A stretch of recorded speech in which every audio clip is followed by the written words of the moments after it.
শিবরাত্রির রাতে সবাই ভাবে মন্দিরে পুজো হচ্ছে, ঘণ্টা বাজছে, ভক্তদের ভিড়। কিন্তু দক্ষিণেশ্বরের সেই রাতে একটা সম্পূর্ণ আলাদা ঘটনা ঘটত। কেউ জানতো না, কেউ দেখতো না, কেউ শুনতও না। কারণ সেই সময় শ্রী শ্রী ঠাকুর রামকৃষ্ণদেব নিজেকে লুকিয়ে ফেলতেন। হ্যাঁ, লুকিয়ে, ঠিক শুনেছেন।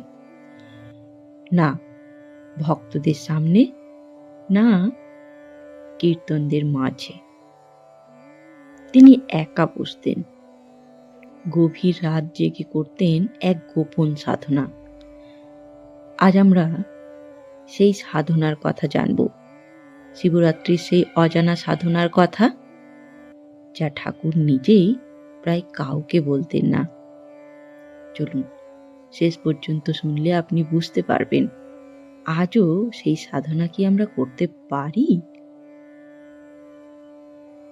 শিবরাত্রির সেই দিন দক্ষিণেশ্বরে গঙ্গার জল কালো হয়ে গেছে। দূরে মন্দিরে প্রদীপ জ্বলছে। রাত প্রায় 12টা।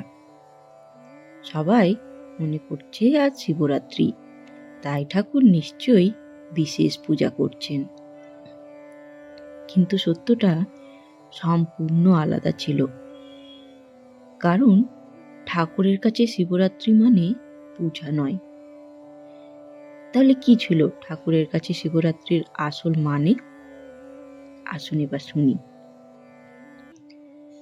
শ্রী শ্রী ঠাকুর রামকৃষ্ণদেব বলতেন, শিবরাত্রি মানে অন্তরের অন্ধকারের মৃত্যু। তিনি বিশ্বাস করতেন এই রাতেই মন সবচেয়ে সহজে ঈশ্বরের দিকে যায়। এই রাতেই তিনি করতেন এক বিশেষ সাধনা, নাম, নির্জন জপ ও নিঃশব্দ ধ্যান। তিনি ভক্তদের থেকে দূরে থাকতেন, কথা বলতেন না, খুব কম খেতেন।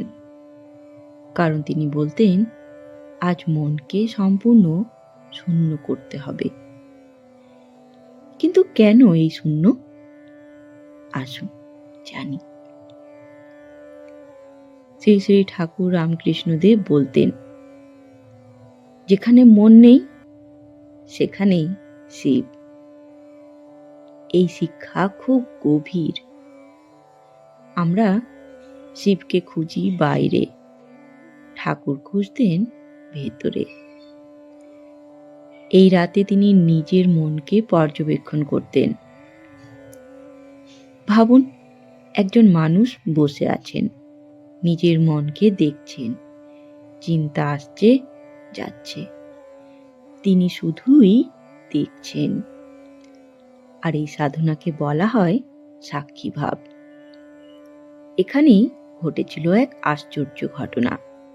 আসুন এবার যাই সেই ঘটনায়। রাত যত গভীর হতো ঠাকুর তত নিস্তব্ধ হতেন। কখনো কখনো তিনি বলতেন, মন সম্পূর্ণ থেমে গেছে। এই অবস্থাকে তিনি বলতেন শিবের নীরবতা। এটা ছিল তার শিব সাধনার চূড়ান্ত স্তর। আপনি কি জানেন, ঠাকুর শ্রী রামকৃষ্ণ তার অনেক সাধনা গোপন রাখতেন। কিন্তু কেন কেন তিনি সাধনাকে গোপন রাখতেন? তিনি কখনো নিজের সাধনা নিয়ে বড়াই করতেন না। ঠাকুর বলতেন, সাধনা যত গভীর তত শক্তিশালী। কারণ সত্যিকারের সাধনা হয় নিঃশব্দে, যেখানে নেই প্রশংসা, নেই লোক দেখানো, শুধু থাকে ভগবান আর ভক্তের সম্পর্ক।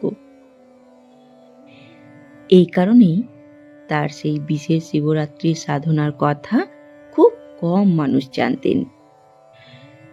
এবার আমাদের মনে প্রশ্ন জাগতেই পারে, আমরাও কি এই সাধনা করতে পারি?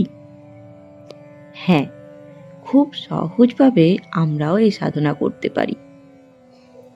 আসুন জানি।